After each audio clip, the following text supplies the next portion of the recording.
할렐루야. 주님이 말씀하신다. 나는 길이요 진리요 생명이다. 나를 통하지 않고서는 아무도 아버지께 갈 수 없다.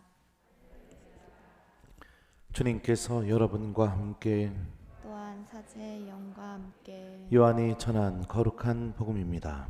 주님 영광 받으소서. 그때 예수님께서 제자들에게 말씀하셨다. 너희 마음이 산란해지는 일이 없도록 하여라. 하나님을 믿고 또 나를 믿어라. 내 아버지의 집에는 거처할 곳이 많다. 그렇지 않으면 내가 너희를 위하여 자리를 마련하러 간다고 말하였겠느냐. 내가 가서 너희를 위하여 자리를 마련하면 다시 와서 너희를 데려다가 내가 있는 곳에 너희도 같이 있게 하겠다. 너희는 내가 어디로 가는지 그 길을 알고 있다. 그러자 토마스가 예수님께 말하였다. 주님, 저희는 주님께서 어디로 가시는지 알지도 못하는데 어떻게 그 길을 알 수 있겠습니까? 예수님께서 그에게 말씀하셨다. 나는 길이요 진리요 생명이다. 나를 통하지 않고서는 아무도 아버지께 갈 수 없다. 너희가 나를 알게 되었으니 내 아버지도 알게 될 것이다. 이제부터 너희는 그분을 아는 것이고 또 그분을 이미 뵌 것이다. 빌립보가 예수님께 주님, 저희가 아버지를 뵙게 해 주십시오. 저희에게는 그것으로 충분하겠습니다. 하자 예수님께서 그에게 말씀하셨다. 빌립보야, 내가 이토록 오랫동안 너희와 함께 지냈는데도 너는 나를 모른다는 말이냐? 나를 본 사람은 곧 아버지를 뵌 것이다. 그런데 너는 어찌하여 저희가 아버지를 뵙게 해 주십시오 하느냐? 내가 아버지 안에 있고 아버지께서 내 안에 계시다는 것을 너는 믿지 않느냐? 내가 너희에게 하는 말은 나 스스로 하는 말이 아니다. 내 안에 머무르시는 아버지께서 당신의 일을 하시는 것이다. 내가 아버지 안에 있고 아버지께서 내 안에 계시다고 한 말을 믿어라. 믿지 못하겠거든 그 일들을 보아서라도 믿어라. 내가 진실로 진실로 너희에게 말한다. 나를 믿는 사람은 내가 하는 일을 할 뿐만 아니라 그보다 더 큰 일도 하게 될 것이다. 내가 아버지께 가기 때문이다. 주님의 말씀입니다. 그리스도님 찬미합니다. 오소서 성령님. 나는 길이요 진리요 생명이다. 나를 통하지 않고서는 아무도 아버지께 갈 수 없다. 안녕하세요. 연휴 잘 보내셨어요? 예. 평일 미사 나오시는 분들은 아시겠지만 오늘 복음은 이번 주에 벌써 3번이나 선포된 복음입니다. 그래서 강론으로 할 말을 다 쥐어짜서 했기 때문에 이제 할 말이 없어요. 오늘 이렇게 복음이 한 주에 연달아서 2번, 3번 이렇게 나오면 신부님들은 정말 힘듭니다. 그러면서 성체 앞에 앉아서 예수님 할 말 다 했는데 또 얘기하시면 어떡하십니까? 이런 기분으로 이렇게 기도하게 됩니다. 오늘 이독서 말씀 좀 볼까요? 오늘 이독서에서 베드로 사도가 우리들에게 이렇게 말합니다. 그러나 여러분은 선택된 결의이고 임금의 사제단이며 거룩한 민족이고 그분의 소유가 된 백성입니다. 이렇게 우리 신앙인들의 정체성에 대해서 이야기해 주고 있습니다. 이 히브리 말로 거룩하다라는 이 말의 원뜻은 구분짓다 이런 의미를 갖고 있어요. 그러니까 다른 것들과 명확하게 구분되는 거.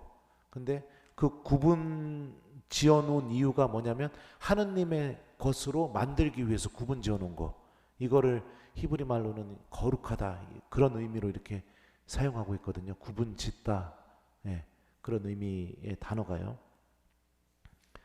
그러니까 오늘 이 독서에서 베드로 사도가 우리에게 한 이 말은 거룩함이 어떤 의미인지를 아주 잘 설명해 주는 겁니다. 여러분은 선택된 결의이고 임금의 사제단이며 거룩한 민족이고 그분의 소유가 된 백성입니다. 그러니까 우리가 세례성사를 통해서 우리 안에서 이루어진 신비가 무엇이냐면 내가 세상 사람들과 구분된 사람이 됐다는 것을 의미합니다. 무엇으로 구분되었느냐?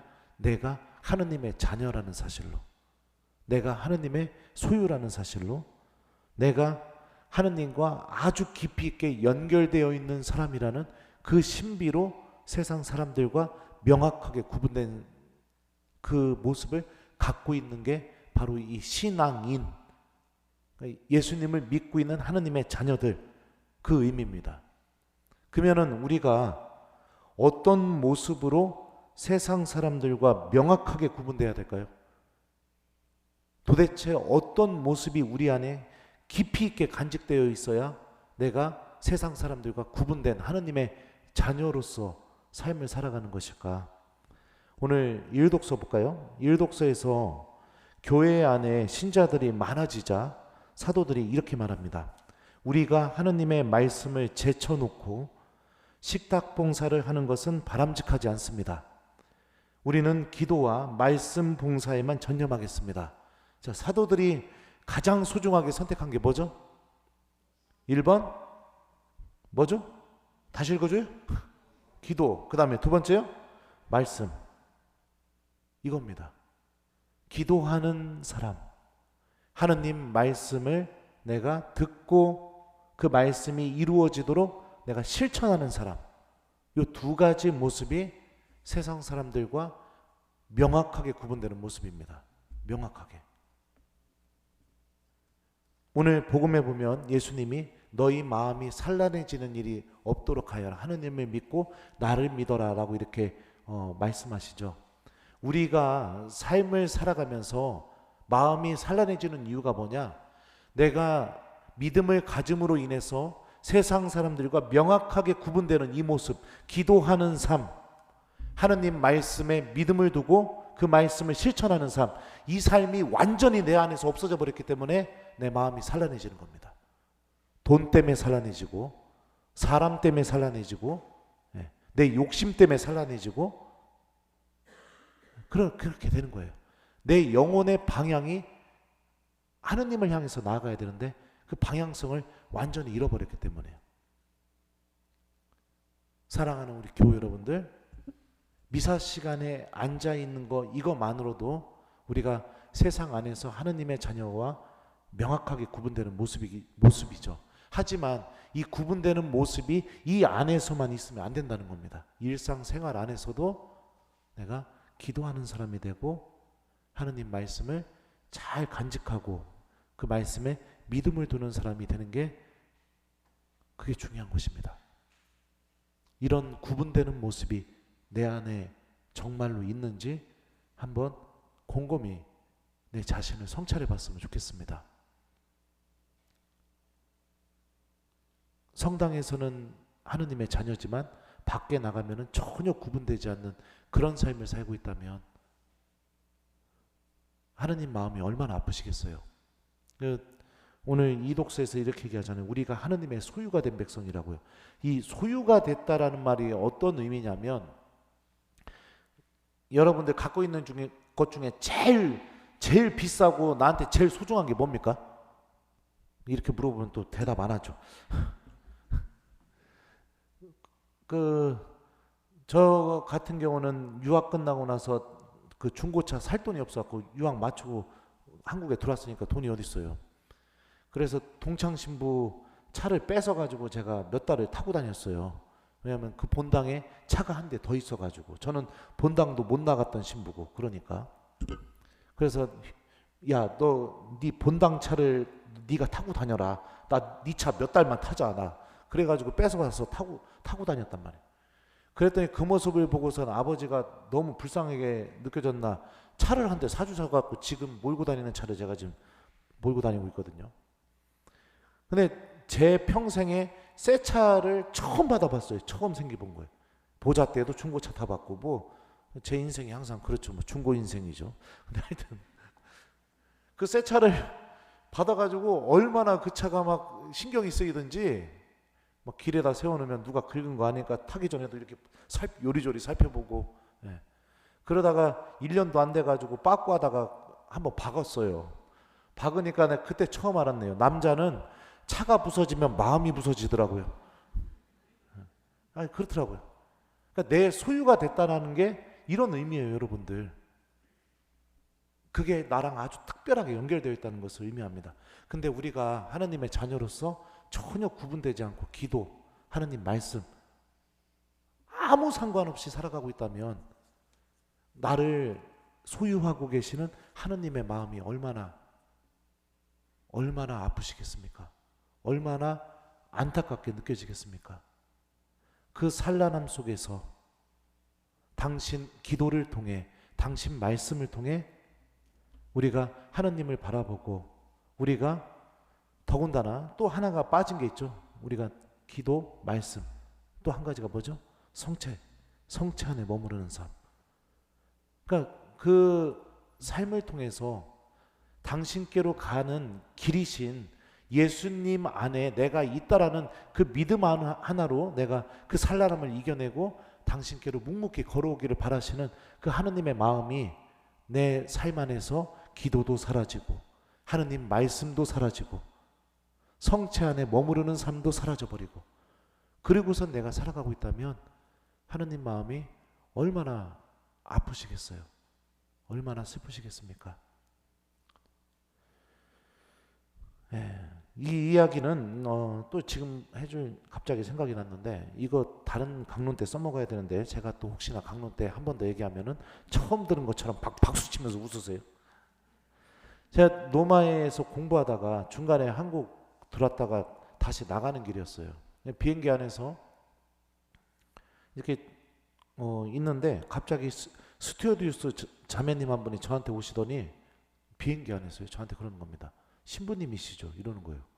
깜짝 놀랐죠. 왜냐하면 사복 입고 있었고 신부님으로서의 뭐를 드러낼 뭐 아무것도 없었으니까요. 이 카라 같은 것도 안 하고 있었고. 하고 제가 누구세요? 어떻게 하셨어요? 그랬더니 씩 웃으시면서 그러시더라고요. 신부님, 저도 천주교 신자예요. 이러시더라고요. 어떻게 하셨어요? 그랬더니 나중에 그 얘기를 해주시더라고요. 제가 비행기 안에서 이제 신부님들 기도하잖아요. 속물도도 하고 묵주기도도 좀 하고 그랬다가 영화도 보고 그랬는데, 형제님들 중에 비행기 안에서 그렇게 기도하는 사람은 신부님밖에 없다는 겁니다. 예. 절대 기도 안 한다는 거. 근데 그 기도하는 모습을 통해 저는 사제라는 걸 드러내지도 않았지만 명확하게 구분되는 모습이 보여진 거죠. 그죠? 그러니까 신부님 아니실까? 그랬던 거예요. 근데 나중에 얘기 들어보니까 이분이 비행기 계속 타야 되니까 냉담을 하고 있었던 겁니다. 그래서 로마에서 묵는 동안 제 기숙사 와서 고해성사도 보고, 제가 또 기숙사 식당에서 같이 식사도 하고, 미사는 같이 안 했구나. 베드로대 성당도 구경시켜주고 그랬어요. 그랬더니 그분이 이제 돌아갔다가 다음번에 그 비행기 타고 로마 올 때 무슨 일이 벌어졌냐면, 같이 그 비행기에 탔던 스튜어디스 그 자매님들 있잖아요. 한 7명을 데리고 저한테 온 겁니다. 그러니까 제가 사는 그 기숙사가 신부님들만 사는 기숙사잖아요. 근데 젊은 여자들이 7명이 우르르 오니까 막 제 상황이 어떻겠어요. 하여튼 그랬던 적이 있는데, 그런 겁니다. 우리가 하느님의 자녀로서 명확하게 구분되는 모습들이 분명히 있어야 돼요. 그래야 내가 세상을 살아가면서 겪게 되는 모든 산란함 속에 묵묵히 예수님을 바라보면서 성부 하느님께로 걸어나가는 그 구원의 길을 끝까지 걸어나갈 수 있는 사람이 될 겁니다. 그러지 않으면 좀 막 기도 열심히 했는데도 막 여기가 용하다 하면은 막 천주교 신자가 저기 가서 막 전 보고 앉아 있고, 여기 스님 만나러 갔다가 막 여기 갔다 저기 갔다, 이게 무슨 천주교 신자로서 구분되는 모습입니까? 마음속에 하느님의 말씀을 간직하고, 내가 불안하고 산란하면은 이 성체 앞에 앉아서 주님께 기도하고, 그러면서 주님께 의지하면서 살아가는 게 우리들의 삶입니다. 나는 길이요 진리요 생명이다. 나를 통하지 않고서는 아무도 아버지께 갈 수 없다. 오늘 예수님 이렇게 말씀하시죠.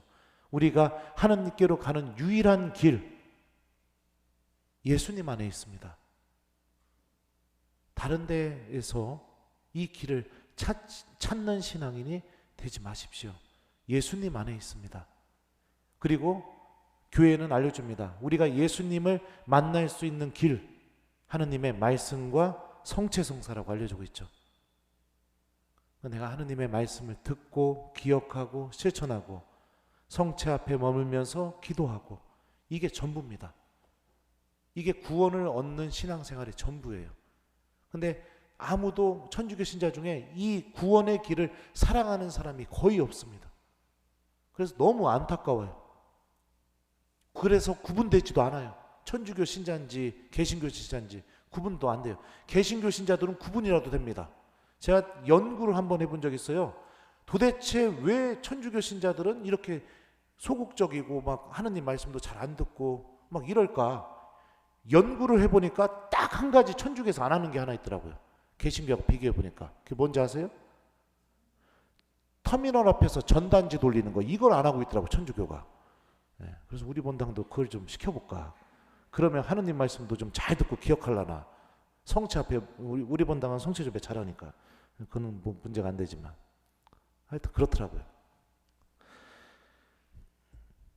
우리는 하느님의 소유입니다. 그리고 생각해 보십시오.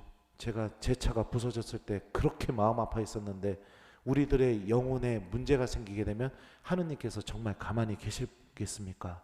우리가 하느님의 소유인데요. 이겨낼 수 있는 은총, 하느님의 뜻을 읽어낼 수 있는 은총, 하느님의 섭리가 함께 있다는 은총, 주님께서 나와 함께 동행하고 계시다는 은총, 이게 지금은 나한테 어려움이겠지만 하느님께서 더 큰 은총을 주시기 위해서 나를 이렇게 인도하셨다는 그 신비를 알아들을 수 있는 은총, 이게 다 어디에서 나올까요? 어디에서 우리가 이걸 알아들을 수 있을까요?